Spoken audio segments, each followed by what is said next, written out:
Alhamdulillah, wassalatu wassalamu ala Rasulillah wa ala alihi wa sahbihi wa man tabi'ahu wa mawalah. Subhanaka la ilma lana illa ma 'allamtana innaka antal alimul hakim. Rabbi shrah li sadri wa yassir li amri wa hlul 'uqdatam min lisani yafqahu qawli. Buka WA Ilham. Kirimkan PDF Riyadhus Shalihin ke ketua grup. Mana ketua grup? Kirim. Mana Ilham? Kirimkan. Buka halaman 49 yang PDF. Langsung share ke grup.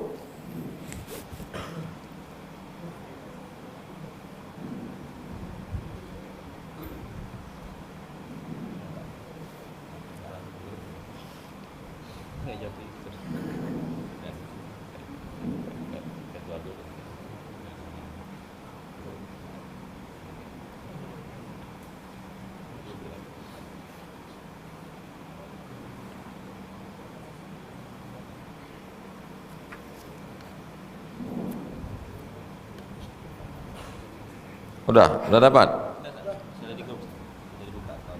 Yang tak dulu pekan lalu suruh beli buku 50.000. Tak mau beli buku, kirimkan PDF. Tak juga bisa PDF. Berarti udah Al-Hafiz. Hadis kalau menurut yang PDF, hadis ke halaman 59. Nomor 23 dari Abu Nujaid. Nampak? Nomor hadis 23. Jadi beda cetakan. Kalau buku itu nomor berapa? Tak pakai nomor. Nah, ini, yang ini 4 buku lain. Ini cetakan Mesir lain. Ini cetakan Surabaya lain. Ini Semarang lain. PDF. Yang belum masuk grup nanti masukkan. Baik. Qala al-musannifu rahimahullah. Imam Muhyiddin Abu Zakaria Yahya bin Sharaf An-Nawawi rahimahullah berkata, wa bihi wa ilaihi wa bisanadihi, dengan sanadnya dari Abu Nujaid bi dhammin nun. Cara membacanya nunnya dibaca dhammah, nu. Jadi membaca nama itu jangan Abu Najid, enggak, Abu Nujaid. Wa fathil jim, jimnya dibaca fathah, Nujaid. Nama dia Imran ibnul Husain al-Khuzai radhiyallahu anhuma, Allah meridainya. Anna, apa arti anna? Sesungguhnya. Anna sesungguhnya. Kalau di awal kalimat inna, anna mra'atan, karena dia di tengah jadi anna. Anna mra'atan, ada seorang perempuan min Juhainata, dari suku Juhainah. Atat, datang Rasulullah sallallahu alaihi wasallam. Ada seorang perempuan datang menjumpai Nabi Muhammad sallallahu alaihi wasallam. Wa hiya hubla, dia dalam keadaan hubla, hamil, mengandung anak. Minaz zina, hasil perbuatan zina. Faqalat, dia berkata, perempuan itu berkata, ya Rasulullah, wahai Rasulullah, asabtu haddan fa'aqimhu alayya. Aku sudah melakukan perbuatan yang menyebabkan aku kena hukum had. Kalau satu had, kalau banyak hudud. Ada nama hukum qisas. Hukum qisas itu dibalas dengan perbuatan yang sama. As-sinnu bis-sinni, kalau dipatahkannya gigimu, patahkan pula gigi dia. Al-ainu bil-aini, kalau dicucuknya matamu, cucuk pula mata dia. An-nafsu bin nafsi, kalau dihilangkannya nyawamu, hilangkan pula nyawa dia. Membalas dengan hukum yang sama namanya hukum qisas. Kalau orang berzina itu namanya bukan hukum qisas, itu namanya hukum hudud. Hudud namanya. Kalau satu had, kalau banyak hudud. Hudud artinya sempadan. Orang Melayu nyebut batas itu apa namanya? Sempadan. Ini tanah antum, ini tanah saya. Di tengah itu ada sempadan, perbatasan. Kalau antum sudah melewati batas itu, antum sudah kena hudud. Kenapa orang berzina itu disebut melampau batas? Karena dia sudah melewati batas yang ditetapkan Allah Subhanahu wa ta'ala. Aku sudah melakukan perbuatan yang menyebabkan aku kena hukum hudud. Fa'aqimhu alayya. Tegakkanlah hukum hudud itu kepadaku. Kalau lajang, gadis, belum nikah, berzina, ayatnya jelas. Masih ingat? A'udzubillahi minasyaitonirrajim. Az-zaniyatu waz-zani. Pezina laki-laki, pezina perempuan. Fajlidu kulla wahidin minhuma mi'ata jaldah. Cambuklah dia 100 kali. Kalau sudah berlaki, sudah berbini, hukumannya asy-syaikhu wasy-syaikhatu, laki-laki dan perempuan. Idza zanaya, kalau berzina, farjumuhumal battah, lemparlah pakai batu sampai mati. Kita membaca kitab nih gunanya supaya kita balik ke hadis-hadis Nabi SAW. Karena isinya hadis-hadis semua. Nanti antum tamat kuliah, pulang ke kampung, diminta orang kampung pengajian. Adik dari mana? Dari UIN ya? Iya. Tolong itu pengajian tempat kami. Oh, saya fakultas peternakan. Tak bisa beralasan gitu. Jadi kalau antum pulang, antum pede. Dek dari UIN ya? Ya. Bisa ngisi pengajian di masjid kami? Saya Pak, kalau ngisi pengajian sekali nggak bisa. Saya mesti khatam. Gitu cara nolak. Kitabnya mana? Ada PDF. Di print, dia fotokopi. Antum pulang, antum bacakan kitab. Hari Rabu kita baca Riyadhus Shalihin. Nanti datangi lagi dosen-dosen, banyak dosen UIN. Hari Kamis minta baca tasawuf. Siapa dosen tasawuf di UIN? Dr. Iskandar Arnel, kenal? Tamat dari McGill, Kanada. Nah, minta sama dia, Ustadz, bukakan kami kitab tasawuf. Ihya Ulumuddin terlalu besar. Ditipiskan lagi Ihya Ulumuddin itu, diringkaskan oleh Syekh Jamaluddin Al-Qasimi. Ihya Ulumuddin punya siapa? Imam Abu Hamid Al-Ghazali, meninggal tahun 505. Abu Hamid Al-Ghazali meninggal tahun 505. Tahun Masehinya 1111.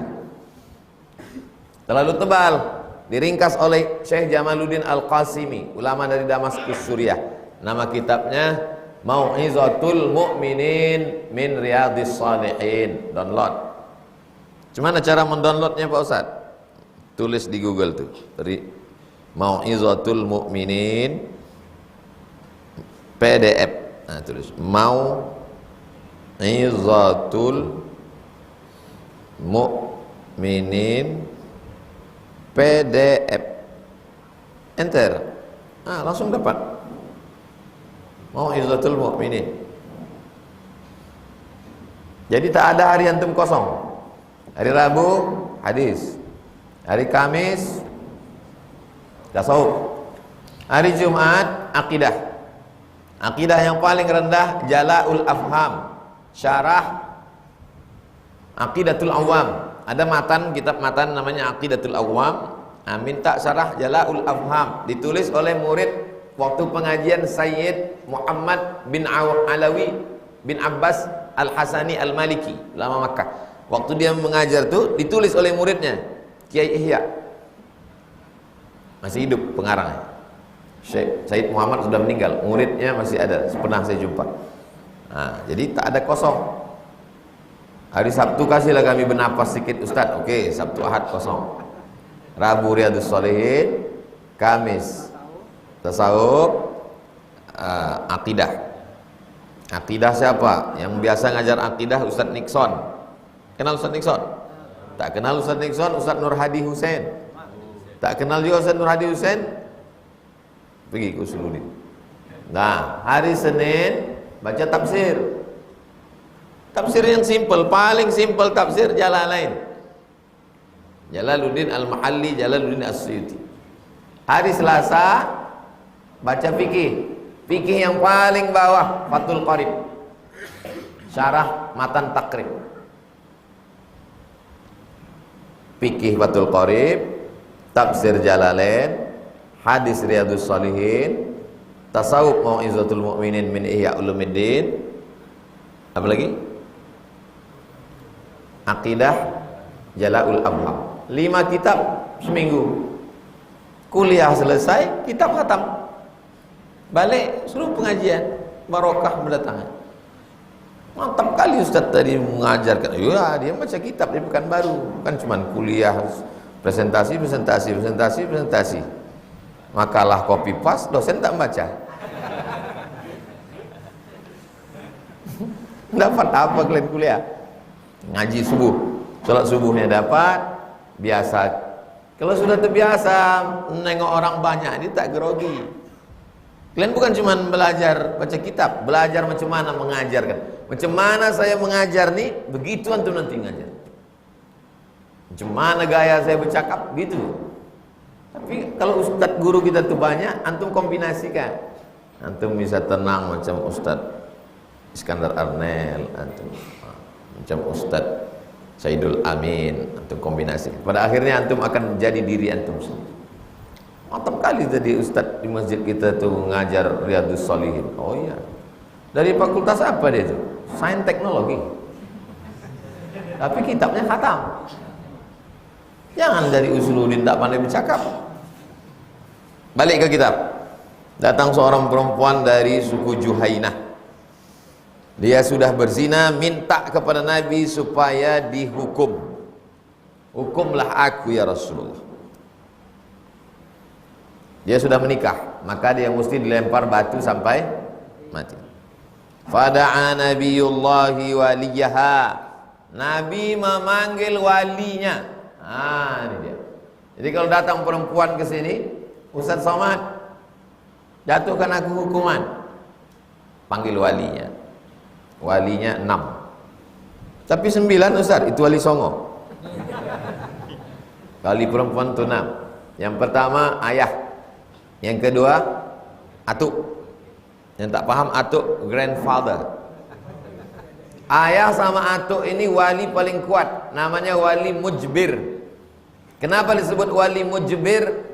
Karena dia bisa menikahkan anaknya tanpa anak itu tahu. Pengajian di sini nampaknya ada anak mahasiswanya yang ganteng, lalu disalaminya, ku nikahkan engkau dengan anakku dengan mahar kau ajarkan surat Ar-Rahman tunai. Ada saksi 2 orang, ada mahar, ada ijab, ada qabul, sah walaupun anak itu tak tahu. Itu namanya wali mujbir. Nanti belajar dalam fikih Fathul Qarib.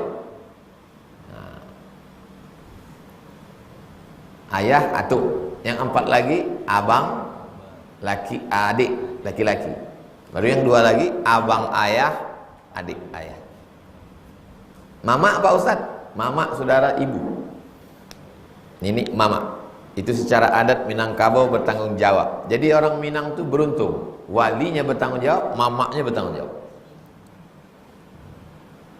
Dua-dua dapat. Adat basandi syarak, syarak basandi kitabullah. Jadi 2 kalian dapat perhatian kalau orang Minang. Fada'a nabiyullahi waliyaha, dipanggillah walinya. Faqala, kata Nabi, ahsin ilaiha, jaga rawat anak kemanakan kalian.